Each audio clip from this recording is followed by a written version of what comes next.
2 years ago, I died when I discovered my husband gave my promotion to his mistress. Today, I signed the papers making me CEO of his company. He doesn't recognize me in my new body, but he will when I personally hand his lover her termination letter. My name is Victoria Chen, and this is my second chance at revenge. The numbers on my computer screen blurred as I blinked away exhaustion. 2:37 a.m. The 47th floor of Chen Innovations was a ghost town at this hour. Just me, the humming fluorescent lights, and the skyline of Seattle glittering through floor-to-ceiling windows. Perfect. No distractions as I perfected the Davidson proposal, my ticket to becoming the youngest chief strategy officer in company history. I stretched, feeling the satisfying pop of vertebrae after 6 hours hunched over spreadsheets and projection models. The presentation was flawless, innovative yet fiscally responsible, bold yet meticulously researched. This promotion was mine. Had to be. Marcus promised it to me, Elise. The board votes tomorrow. I froze, coffee mug halfway to my lips. My husband's voice, coming from the conference room down the hall. What was Marcus doing here at this hour? And with Elise Morgan, the ambitious new marketing director whose pencil skirts always seemed to get shorter when my husband was nearby? I don't know. Elise's voice had a breathy quality that made my stomach clench. Victoria's been working on the Davidson account for months. If she finds out. A low chuckle. Marcus' laugh, but not one I recognized. Darker. Dismissive. Victoria's talented, but she lacks executive presence. The board needs someone who commands attention. Someone like you. I set my mug down with trembling hands, coffee sloshing over the rim. Silent as a ghost, I moved toward the conference room, drawn by some masochistic need to witness my own betrayal. I made some adjustments to her presentation. The shuffle of papers. With these changes, it's perfect. The board will eat it up, and the promotion is yours. The door was ajar, just enough for me to see them. My husband of 4 years stood behind Elise, one hand on her shoulder, the other pointing to MY presentation on the table. MY months of research. MY late nights and missed vacations. MY future. And then? Elise asked, leaning back against him. Marcus spun her chow around, his hands braced on the armrests, caging her in. Then I want you in the boardroom and the bedroom. His mouth claimed hers in a hungry kiss that made me taste bile. I must have made a sound, a gasp, a sob, because they suddenly broke apart. Marcus' face contorted from passion to shock to something calculated and cold in the space of seconds. Victoria, he said, straightening his Italian silk tie. You're here late. The absurdity of his casual tone made hysterical laughter bubble in my throat. Apparently not late enough. Elise at least had the decency to look uncomfortable, her lipstick smudged at the corner of her mouth, the same shade that now stained my husband's collar. This isn't what it looks like, Marcus said, deploying the same soothing tone he used on nervous investors. Really? Because it looks like you're giving my promotion to your mistress along with MY presentation. My voice sounded strange to my own ears, too high, too brittle. Sweetheart, you're upset. You're not thinking clearly. Marcus took a step toward me, hand outstretched like I was a spooked animal. The Davidson account requires someone with Elise's marketing expertise. The board would never. Don't. I held up my hand, rage making my vision pulse red at the edges. Don't you dare gaslight me. Victoria, Elise started, Marcus and I were just discussing how to steal my work and my promotion. I grabbed the presentation off the table, pages scattering. 4 years of marriage, and this is what I'm worth to you. Marcus' face hardened, the mask of concern dropping. You're being hysterical. This is exactly why you're not ready for the CSO position. You're too emotional, too unstable. A lifetime of restraint, of being the calm, capable Victoria Chen, cracked open. I slapped him. The sharp crack echoed in the conference room like a gunshot.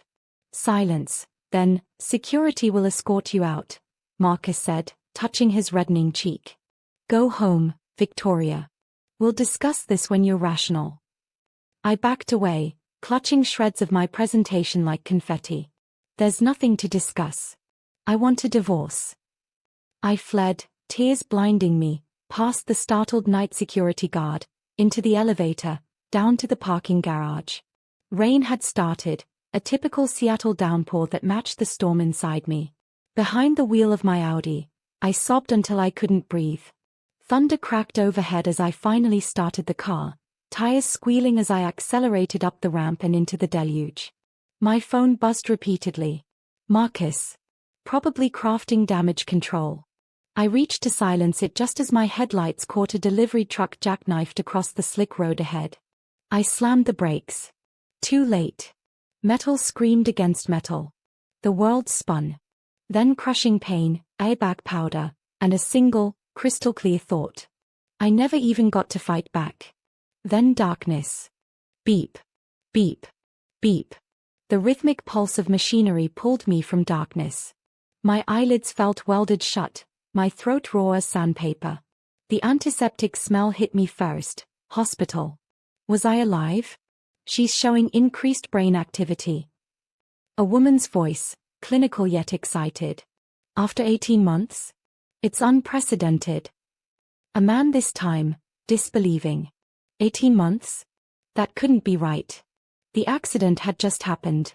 Marcus, Elise, the presentation, the rain-slicked roads. I forced my eyes open, blinking against harsh fluorescent lighting. Blurry faces swam above me, doctors in white coats, their expressions a mix of shock and scientific fascination. Ms. Reed? Olivia? Can you hear me?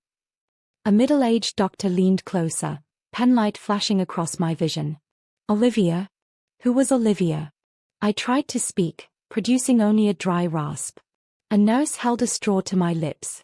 The cool water was heaven on my parched throat. Where? My voice sounded wrong. Higher, softer. You're at Seattle Memorial, Ms. Reed.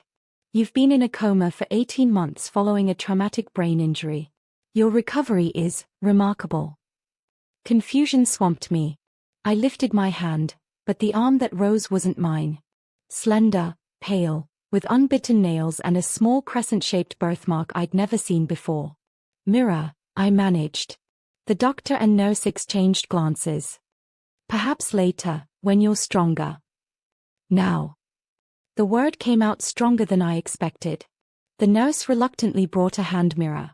I steeled myself, then looked. A stranger stared back at me. Wide green eyes, not my brown ones. Delicate features, not my strong jawline. Pale blonde hair, not my black waves. I was looking at someone entirely different. Someone who wasn't Victoria Chen. I dropped the mirror, breathing rapidly. What happened to me?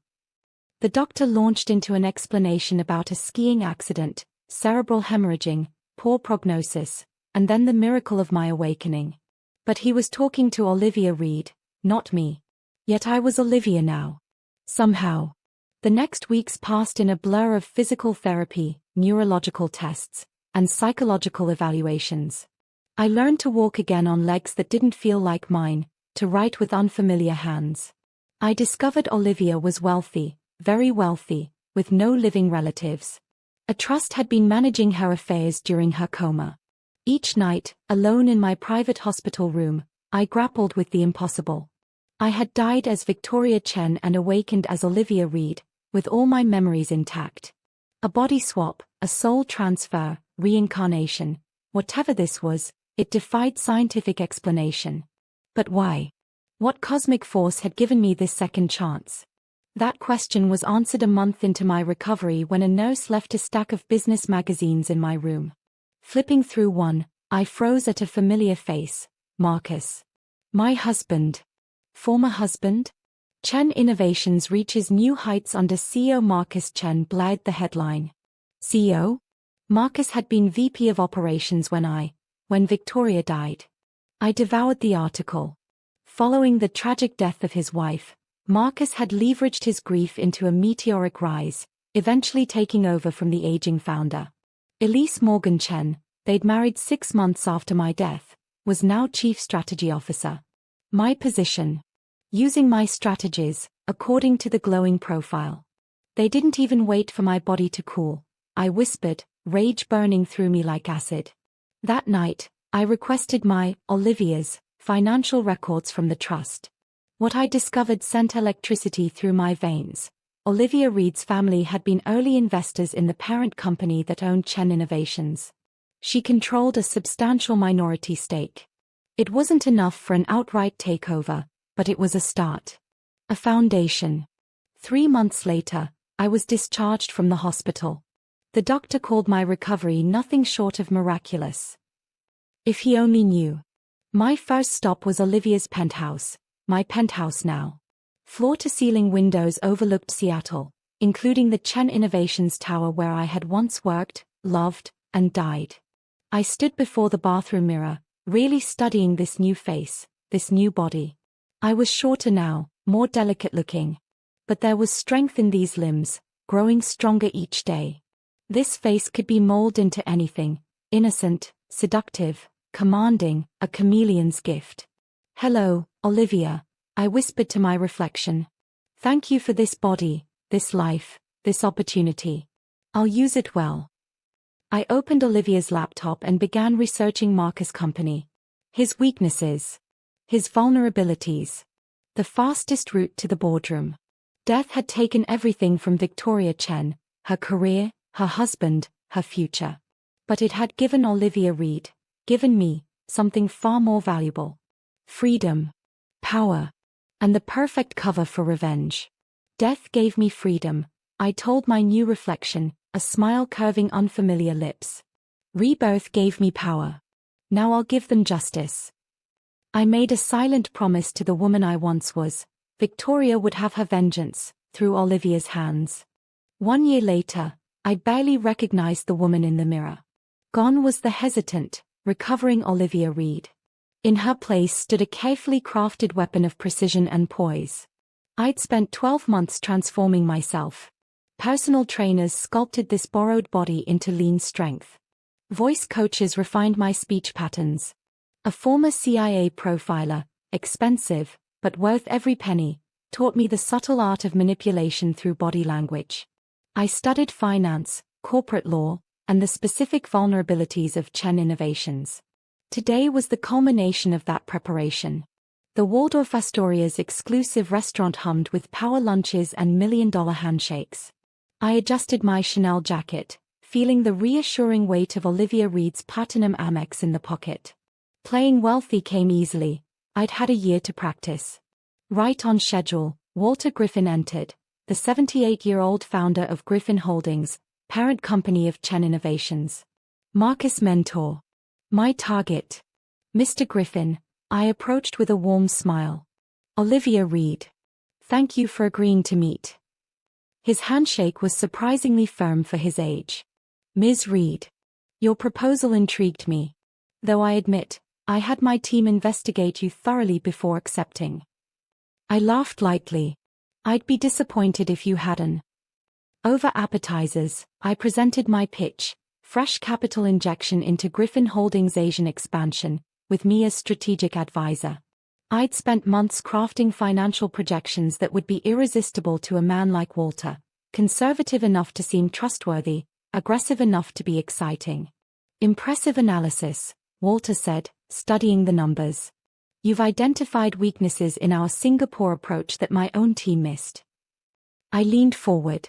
I believe in Griffin's vision. I simply see ways to execute it more effectively. Where did you say you worked previously? I didn't, I smiled. But before my accident, I specialized in strategic development for tech companies. I've been selective about my return to business. Walter's eyes, sharp despite his age, assessed me. You know, you remind me of someone. A brilliant young woman who worked for my company years ago. Tragic loss. My heart stuttered. Did he recognize something of Victoria in me? Impossible. High praise, I said smoothly. I hope I can live up to the comparison. By dessert, I had him. Walter Griffin wanted my brain and my money in his company.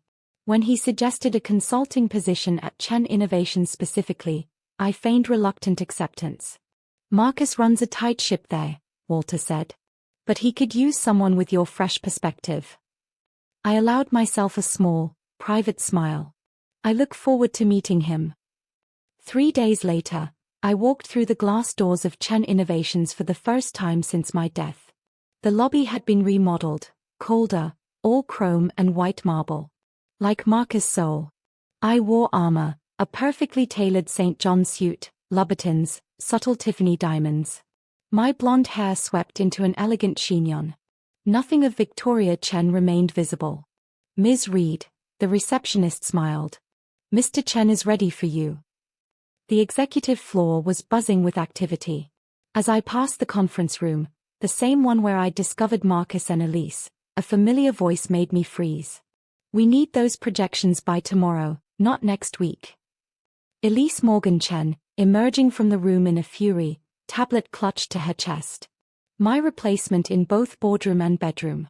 She looked exhausted, designer concealer failing to hide dark circles under her eyes. She nearly collided with me. Sorry, she muttered without really seeing me. No problem, I replied, watching recognition failing to flicker in her eyes. The woman who had helped destroy my life didn't even glance twice at me. A strange power surged through me. I was invisible yet omnipotent. A ghost with flesh. Marcus' office, my old corner office, redecorated, had a spectacular view of Mount Rainier. He rose as I entered, extending his hand. Olivia Reed. Walter speaks highly of you. The hand I once loved to hold. The hand that had signed my death certificate with indifference while plotting corporate ascension. I shook it firmly, my face revealing nothing. Marcus Chen. Your reputation precedes you. He gestured to a chair. Walter believes you can help streamline our Southeast Asian strategy. I crossed my legs, noting how his eyes flickered to them momentarily. Some things never changed. I believe I can help with more than that, I said. Your Q3 numbers suggest vulnerabilities in domestic operations as well. His eyebrows rose. You've done your homework. Always. I smiled. As the meeting progressed, I saw something fascinating. Marcus and Elise's marriage was failing. The curt phone conversation, the photo on his desk turned slightly away, the tension when her name arose. He was already cheating on her, with his new assistant, based on the intimate tone I overheard when she buzzed him. History repeating itself. I almost laughed. Destroying their marriage would be too easy, a hollow victory. They were doing that themselves. When can you start? Marcus asked as our meeting concluded. I smiled, feeling the weight of Victoria's vengeance and Olivia's power merged into unstoppable purpose. I already have. Every fortress has weaknesses. In my first month at Chen Innovations, I mapped them all: structural vulnerabilities in the corporate architecture, human fault lines running through the executive team, and most importantly, the web of resentments left in the wake of Marcus' ruthless rise to power. I found my first ally over sad desk lunches in the employee break room. That's Victoria Chen's old spot, a voice remarked as I unwrapped my salad. I looked up to find a woman about my age, Victoria's age, with curly hair and tired eyes. Her ID badge read Zoe Winters, Executive Assistant to CFO. I didn't know, I said, starting to gather my things. No, stay. She waved me back. It's just, no one sat there since she died. It's like an unspoken memorial. I slowly lowered myself back into the chair. You knew her. Zoe's eyes clouded. I was her assistant. Before everything. Everything. She hesitated, then sat across from me. Her death. The restructuring afterward. She made air quotes around the word. Anyone loyal to Victoria was sidelined. I got demoted 3 levels. Now I fetch coffee for a man who can't remember my name. I studied her. Why stay? Student loans won't pay themselves. She shrugged, then eyed me curiously. You're the new consultant, right? The one Walter Griffin brought in. I nodded. Watch yourself around Marcus, she warned. He collects people's ideas like trophies, then discards the people. Over the next 2 weeks, Zoe became my eyes and ears in middle management.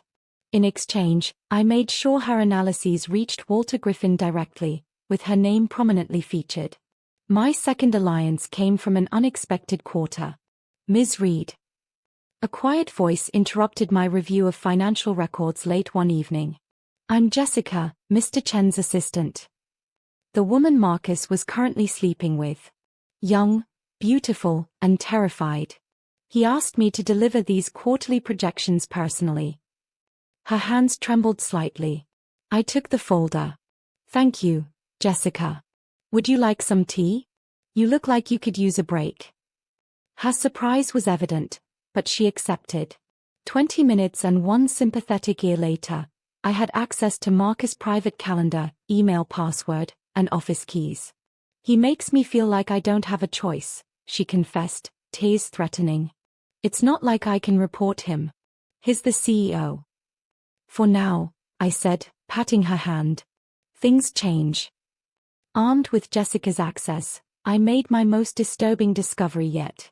Late one night, I slipped into Marcus' office and methodically worked through his restricted files. The company was in trouble. Serious trouble. Marcus had been manipulating financial statements, overstating revenues while hiding mounting debt. The Asian expansion was hemorrhaging money, but he kept doubling down, using creative accounting to mask the bleeding. What are you doing, Marcus? I whispered to the empty room. A noise in the hallway sent me quickly back to my own office, mind racing. This wasn't just corporate backstabbing anymore. This was criminal. The realization hit me with unexpected force. My revenge might hurt hundreds of innocent employees. If Chen Innovations collapsed under the weight of Marcus' fraud, careers would be destroyed, families impacted. Victoria Chen, the woman I once was, would never have wanted that. I was still wrestling with this moral dilemma when Naomi Griffin walked into my office the following afternoon. Walter's daughter. Harvard MBA. Heir apparent to Griffin Holdings. And, from the determined set of her jaw, suspicious. Ms. Reed, she said, closing my door without invitation. I'd like to understand exactly what you're doing at my father's company.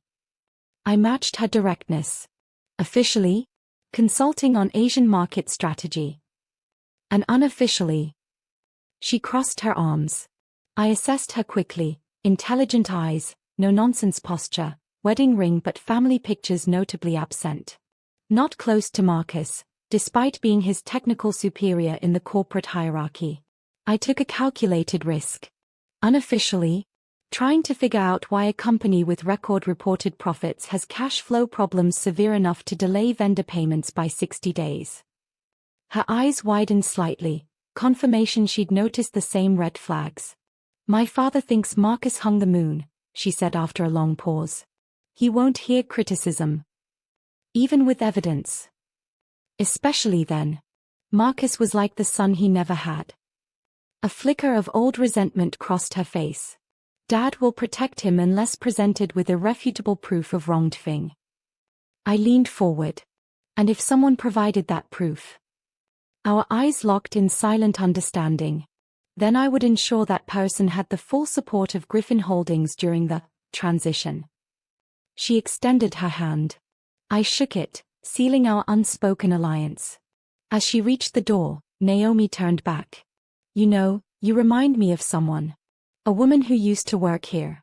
Same sharp mind. My breath caught. What happened to her? I asked carefully.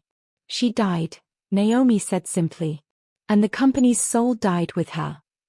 After she left, I sat motionless, emotions churning. Then my office phone rang. Marcus. Olivia, I need you in my office. Now. I found him reviewing my latest report, his expression unreadable. Your analysis of our vulnerabilities is uncomfortably accurate, he said, closing the folder. I'm thorough. He studied me, then smiled, the same predatory smile he'd once given Elise. Have dinner with me tonight. There's a vacancy in our executive team I think you might fill nicely. My skin crawled with disgust, but I forced a flattered smile. I'd be delighted. The man I once loved looked at me with predatory eyes, and all I felt was power knowing he had no idea who was hunting him. The quarterly board meeting of Chen Innovations unfolded like a perfectly choreographed ballet. I sat 3 seats away from Marcus, watching him perform his CEO routine with practiced charm. Naomi Griffin sat opposite me, her face a mask of professional neutrality. Before we continue, Marcus announced, I'd like to invite our strategic consultant to present her findings on our Asian market position. My moment. I rose, smoothing the jacket of my Armani suit. Thank you, Mr. Chen. I activated my presentation, watching it appear on the massive screen behind me. Ladies and gentlemen of the board, I've identified both challenges and opportunities in our current strategy. For the next 15 minutes, I delivered a masterclass in corporate analysis. I highlighted genuine strengths, exposed carefully selected weaknesses, and proposed innovative solutions that would position the company for sustainable growth, all while subtly revealing Marcus' strategic mistakes without ever saying so directly. Walter Griffin leaned forward, clearly impressed. This is the most comprehensive analysis I've seen in years. Other board members nodded in agreement. Only Marcus maintained a neutral expression, though I caught the slight tightening around his eyes. I was outshining him in his own boardroom, just as Victoria once threatened to do. With proper implementation, I concluded, these adjustments could increase profitability by 22% within 18 months while reducing exposure to market volatility. Applause followed, a rarity in board meetings. As I returned to my seat, I caught Marcus watching me with a complex mixture of admiration and wariness. Excellent work, Ms. Reed, he said, voice tight. We'll certainly consider your recommendations. Phase 1 complete. Position myself as indispensable. After the meeting, I overheard Marcus in the hallway with his CFO. Find out everything about Olivia Reed. Education, work history, connections, everything. Something doesn't add up. I smiled to myself. My backstory was meticulously crafted, reinforced by fabricated records that would withstand scrutiny. Let him search. Phase 2 required a more delicate touch.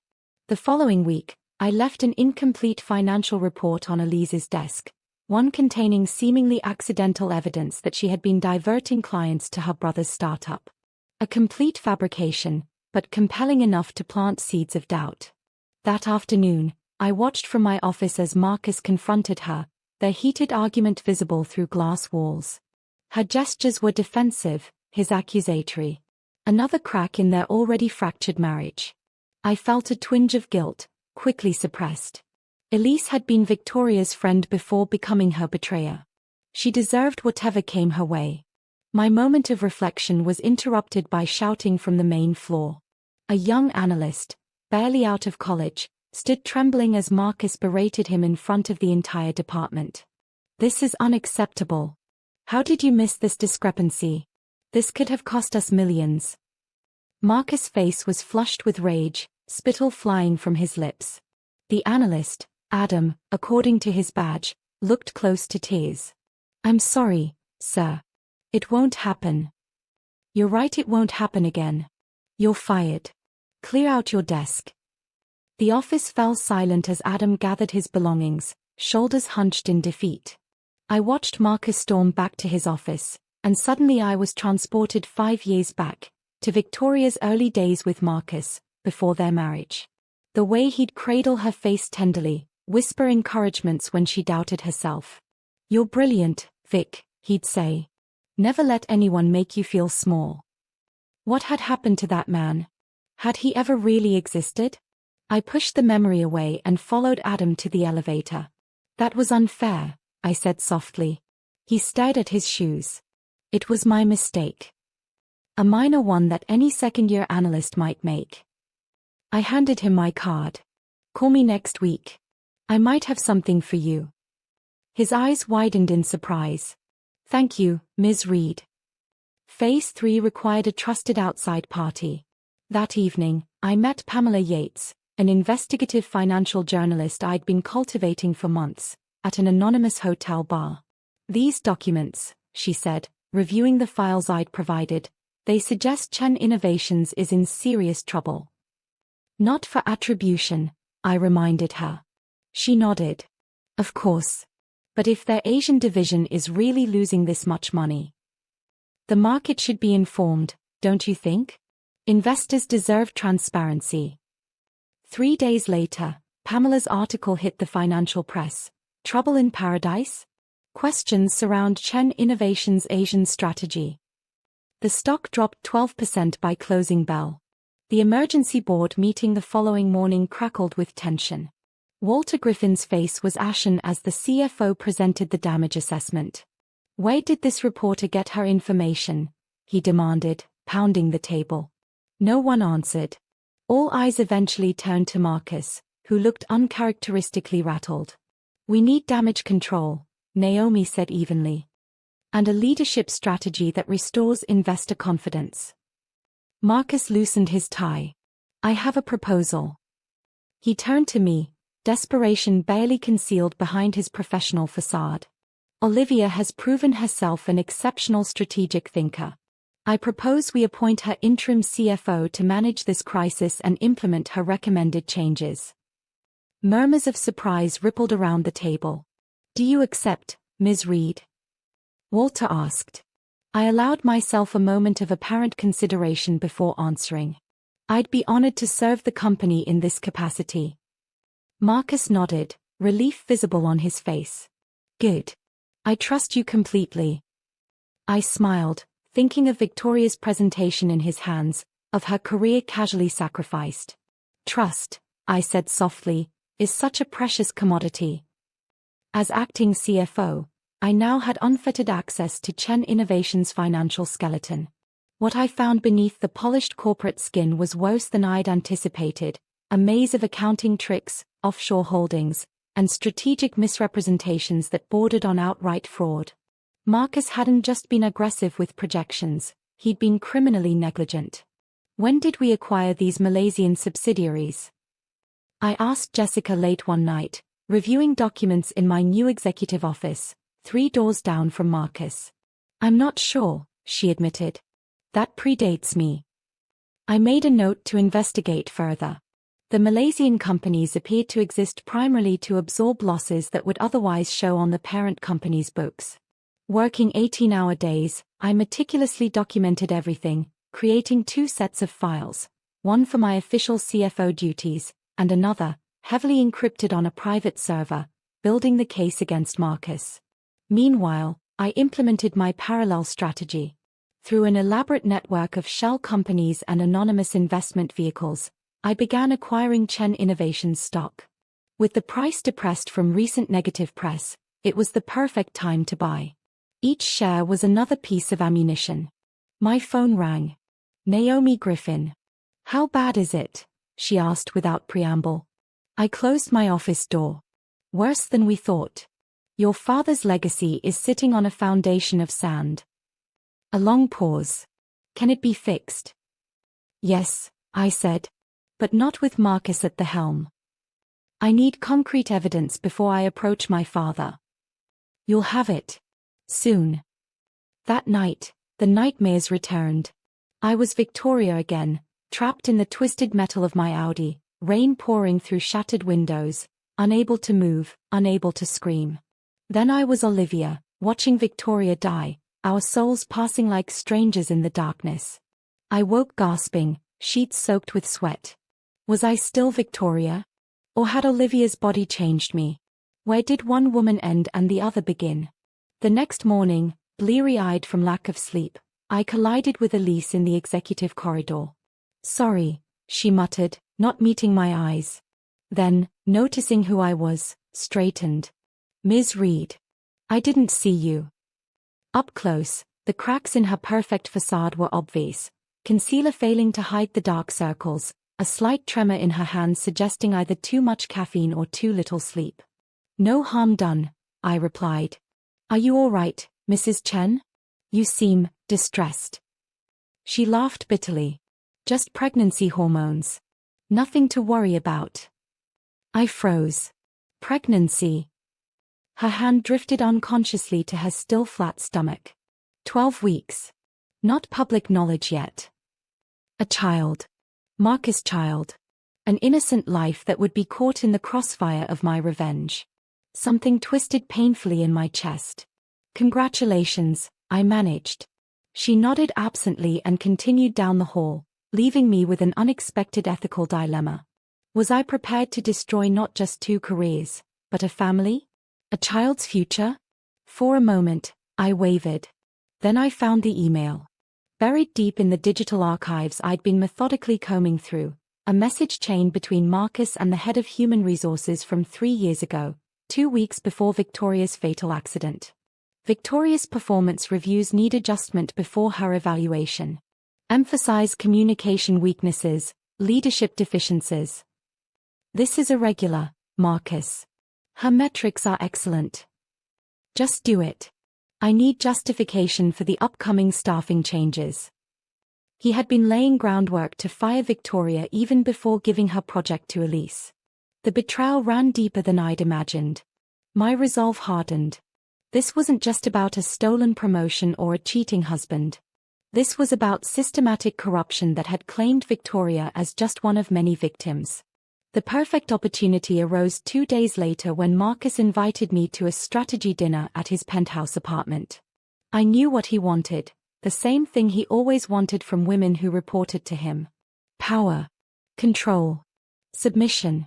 I arrived precisely on time, wearing a recording device disguised as a designer brooch. Olivia, Marcus greeted me, champagne already in hand. You look stunning. The apartment was impeccably decorated in the minimalist style Elise favored.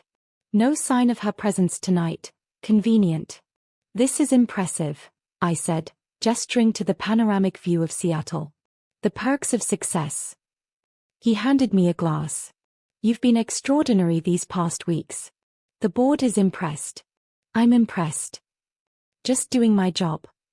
He stepped closer. I think we both know you're doing much more than that.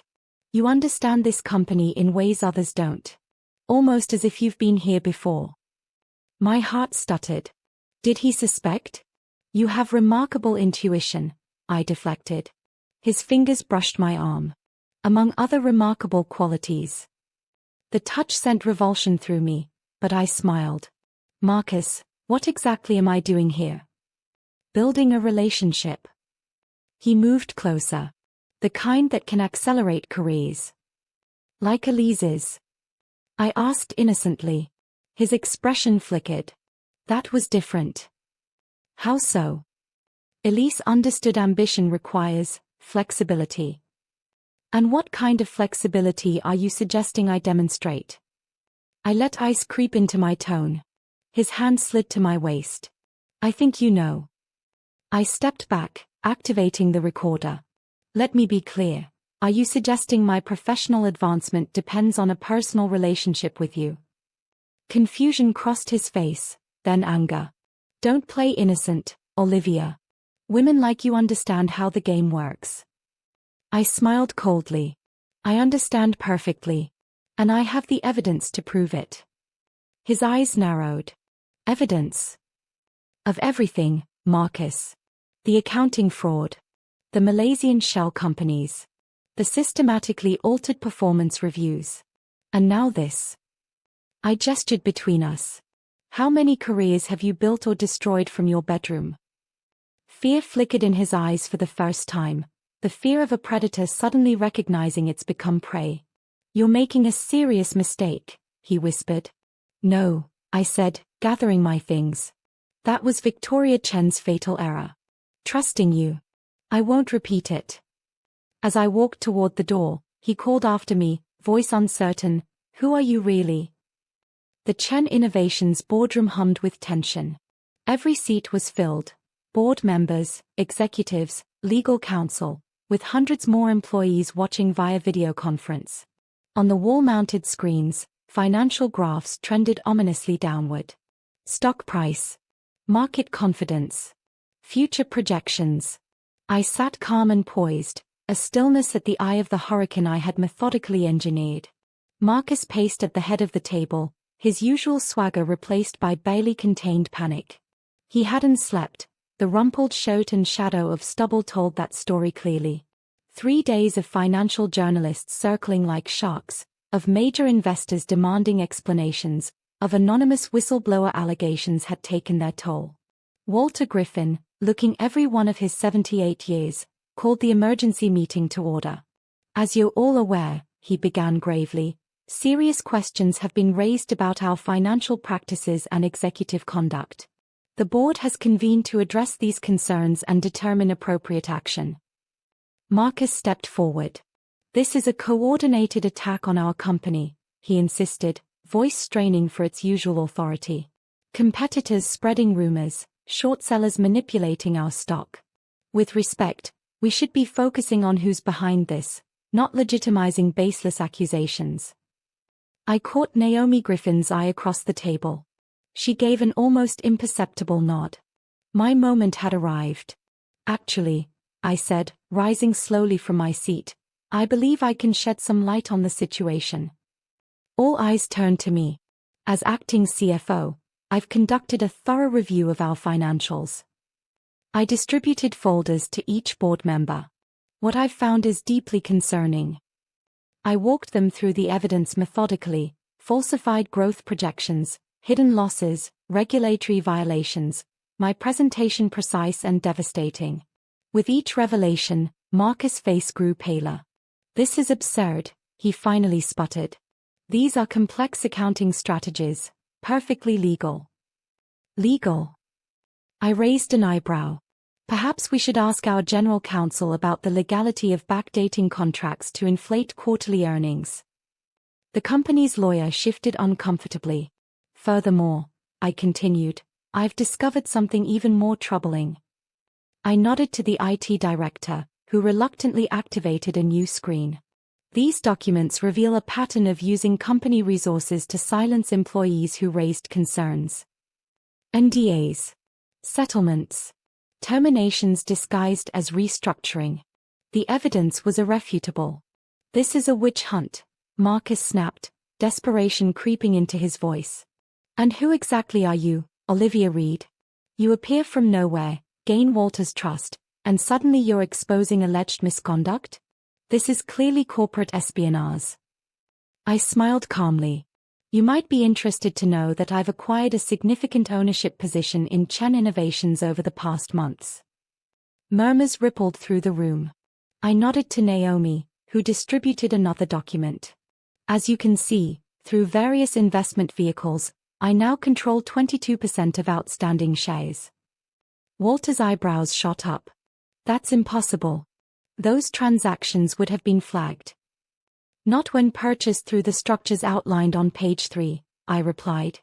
Additionally, I've entered into a voting agreement with other shareholders, including Ms. Griffin's trust, giving us effective control of 51% of voting shares.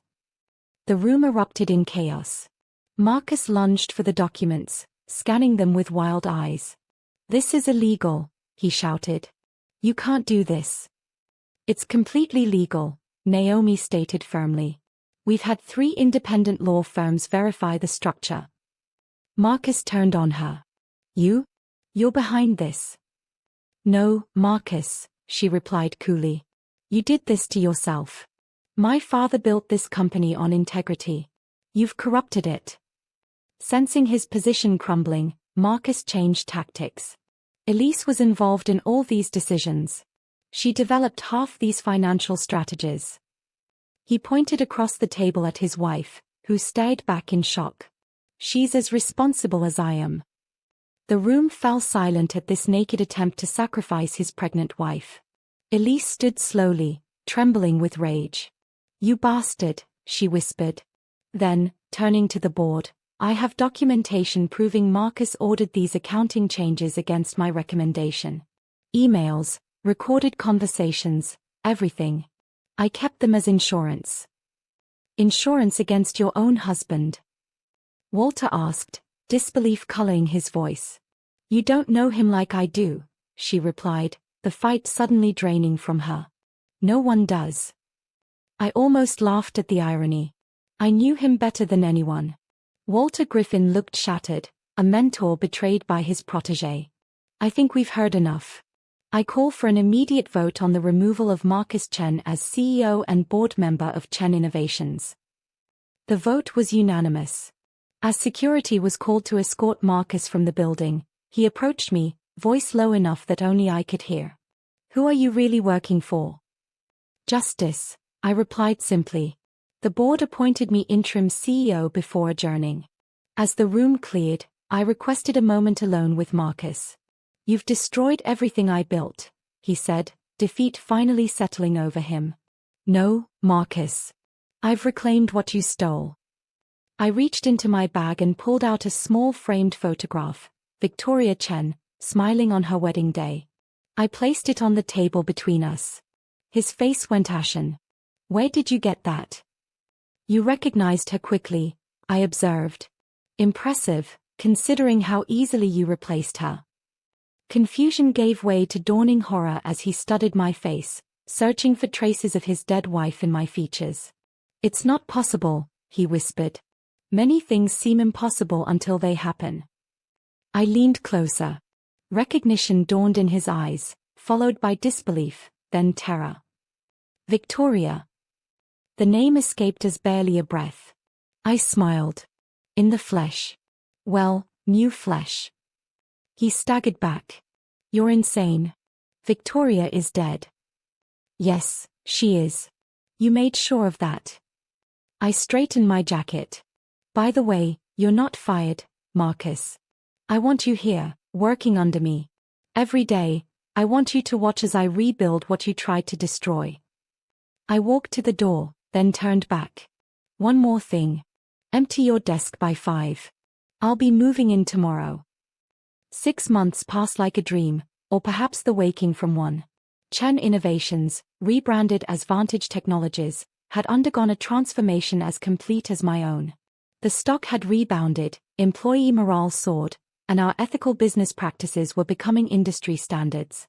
I stood at my office window, watching Seattle's skyline glitter in the late afternoon sun.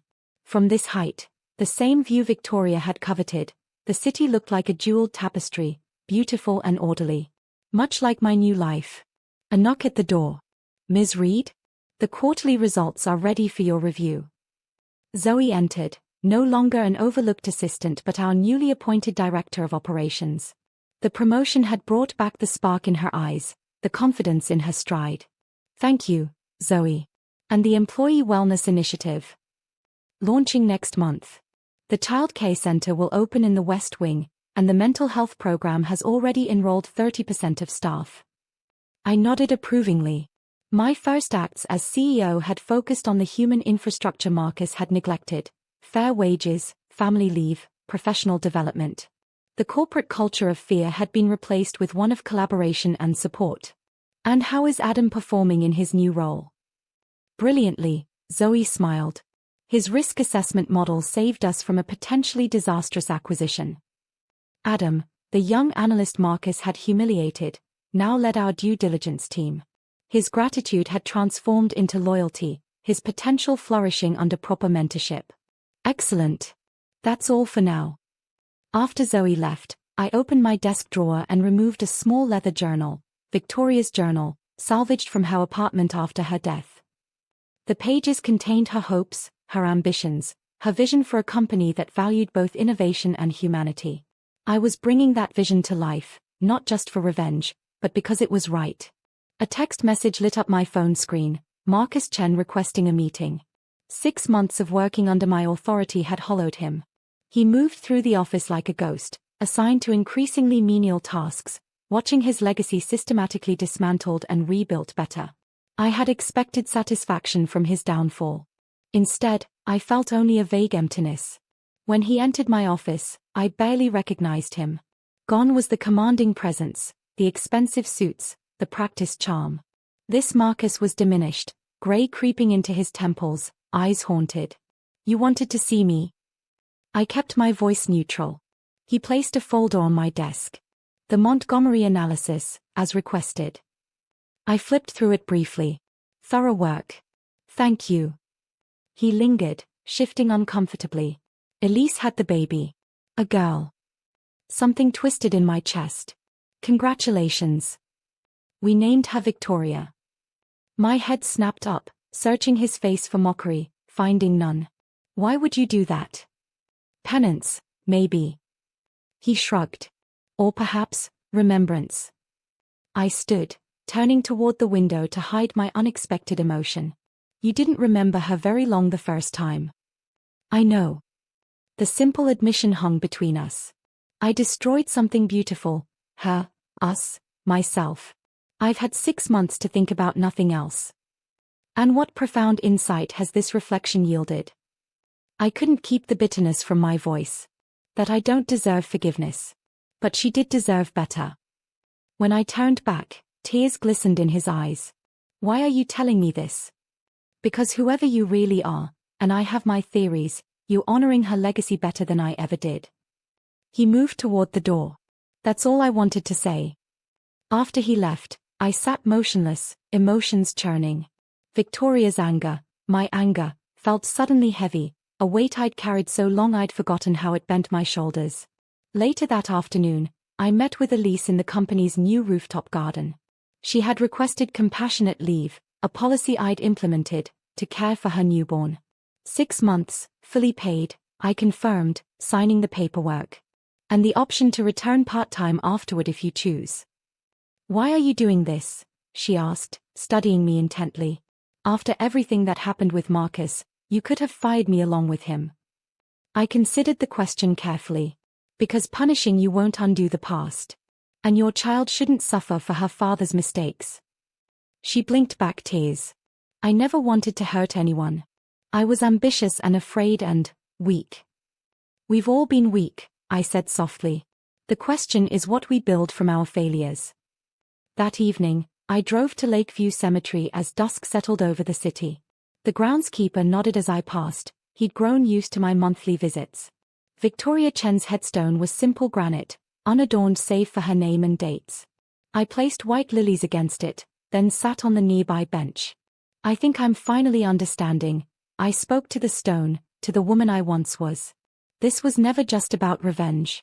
It was about setting things right. The company was thriving. Marcus was humbled. Elise was seeking redemption. And I, neither fully Victoria nor entirely Olivia, was finding a new purpose beyond vengeance. As darkness fell, Naomi Griffin found me there, as she often did on these pilgrimages. Board approved the employee stock ownership plan, she said, sitting beside me. Dad's thrilled. Says it's exactly what the company needed. Thank you for supporting it. It was the right move. She hesitated. Jenkins Worldwide reached out again about a potential merger. Not interested. I told them that. She smiled. But I was thinking, what about an acquisition instead? Their European division would complement our expansion plans. I raised an eyebrow. Ambitious. I learned from the best. She nodded toward the headstone. We sat in companionable silence until the cemetery lights flickered on. You know, Naomi said finally, my father always says we get one life to make our mark. But you got a second chance. I smiled, thinking of the long journey from Victoria's ambition to Olivia's power, and finally to something new, something balanced. My first life taught me ambition, I said, rising to leave. My death taught me patience. But this second chance taught me something more valuable, the difference between revenge and justice. As we walked toward the gates, Naomi mentioned another company showing signs of vulnerability, ripe for acquisition. I laughed softly. I think I'm just getting started. Beyond the cemetery, the lights of Seattle, my city, my future, glowed against the night sky, bright with possibility.